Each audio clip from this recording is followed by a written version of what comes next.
샬롬. 안데르센 동화 19번째. 요술 부싯돌. 옛날에 한 병사가 큰 길을 걷고 있었습니다. 등에는 배낭을 메고 낡은 장화를 신고 옆구리에는 칼을 차고 있었지요. 전쟁터에서 집으로 돌아가는 병사의 발걸음은 가볍고 신이 났습니다. 그런데 갑자기 병사 앞에 징그럽고 흉측하게 생긴 늙은 마녀가 나타났어요. 이복의 멋진 병사, 내 부탁을 들어주면 큰 부자가 되게 해주겠네. 병사는 부자라는 말에 귀가 솔깃했지요. 저 큰 나무 속은 텅 비어 있다네. 자네가 그 속으로 들어가 돈을 꺼내오게. 마녀는 옆에 있는 커다란 고목을 가리키며 말했습니다. 저 속에 돈이 들어있단 말입니까? 저 나무는 돈이 가득 들어있는 마법의 나무지. 병사는 마녀의 말을 믿고 나무 속에 들어가기로 결심했습니다. 지금부터 내 말을 잘 들어. 저 나무 속으로 들어가면 넓은 복도가 나올 거야. 수많은 등불이 환하게 비춰줄 걸세.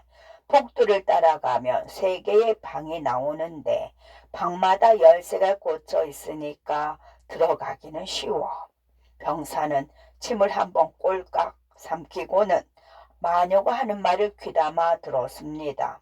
우선 첫 번째 방에 들어가면 방 한가운데에 큰 상자가 있고 그 위에 개가 눈을 부릅뜨고 앉아 있을 거야.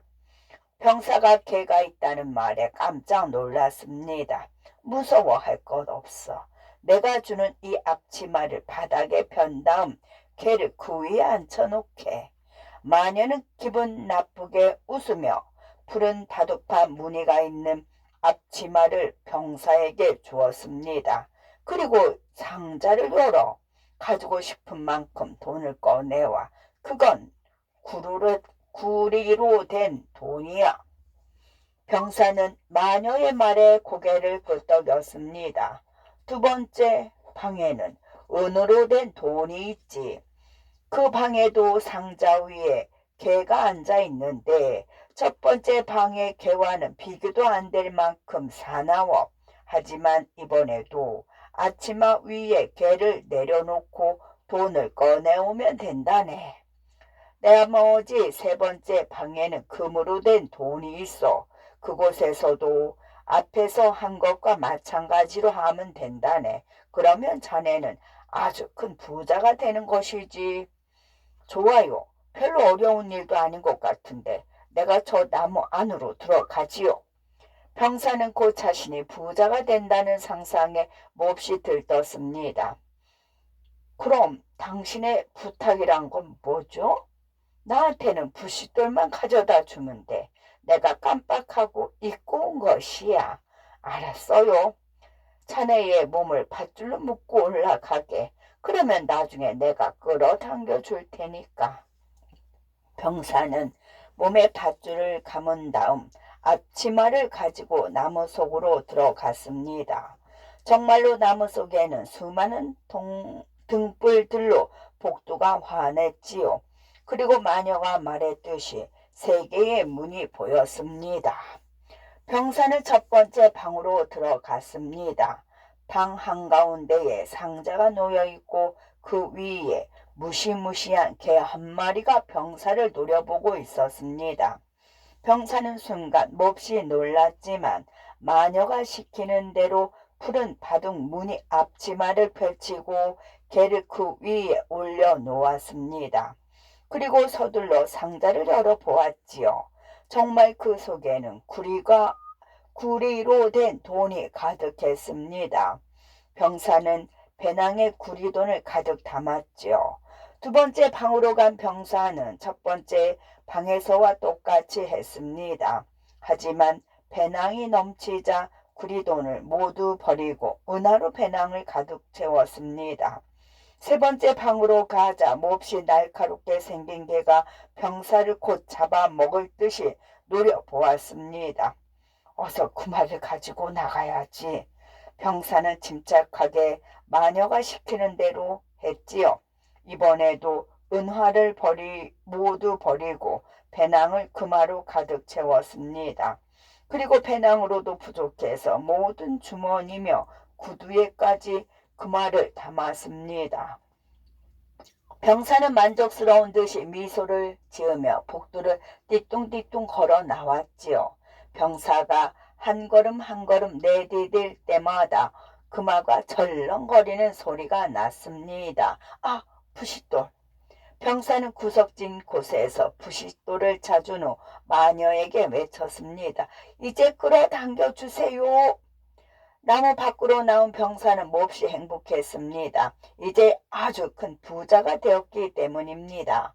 그런데 마녀가 부싯돌을 절실히 찾는 이유가 무엇인지 궁금했습니다.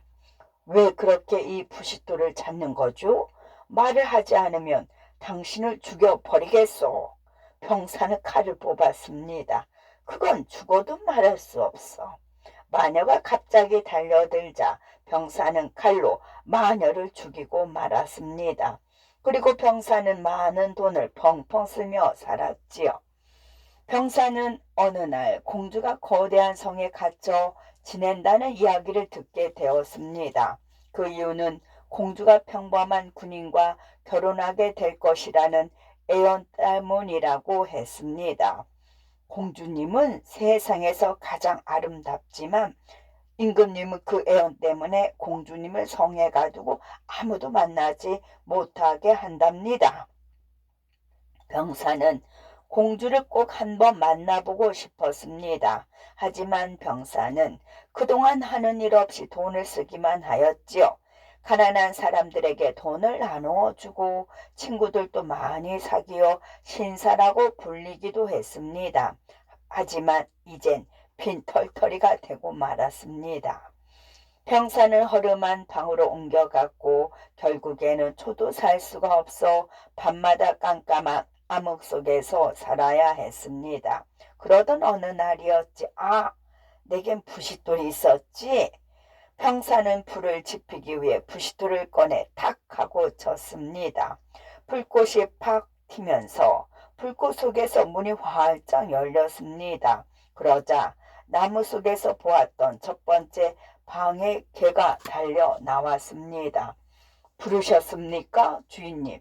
소원을 말씀하십시오. 병사는 너무 놀랐고 신기했습니다. 이 부싯돌이 요술돌이구나. 내가 쓸 돈을 가지고 오렴.